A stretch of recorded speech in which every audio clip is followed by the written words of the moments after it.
Sunt Alex Ciobotă, sunt peisagist. Astăzi vă propunem o discuție despre lunga urbană Bega. Este un proiect pe care l-am coinițiat cu Cosmin Ivașcu, colegul meu de la Universitatea de Vest din Timișoara. Cosmin, oare cum am început proiectul acesta? Proiectul am început prin simple plimbări. Am descoperit în interiorul municipiului Timișoara o zonă cu o biodiversitate foarte mare și cu un potențial foarte ridicat pentru întreg orașul Timișoara. Dar oare biodiversitatea ca temă, de ce este importantă? Biodiversitatea este o temă foarte actuală în prezent, datorită faptului că la nivel global ea este în regres accentuat, mai ales datorită activităților umane agresive. Cosmin, pentru iubitorii de natură, cum recomanzi să descopere frumusețile și complexitatea ecosistemului lunga urbană Bega?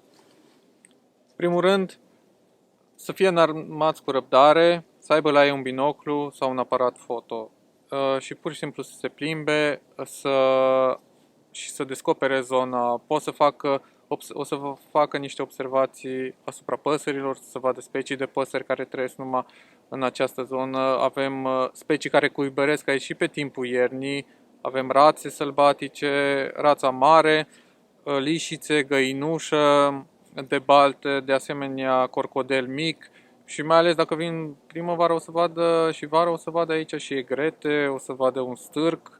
Bega are foarte multe surprize în această zonă pentru cei care vor să o descopere. De asemenea, o metodă pe care noi o recomandăm cu mare drag ar fi descoperirea acestei zone cu ajutorul caiacelor. E un mod foarte prietenos de a descoperi sălbăticia și aspectul acesta destul de natural al acestei lungi care s-a format pe un canal practic. Care ar fi recomandările noastre în urma cercetării și a incursiunii noastre în lunga urbană Bega?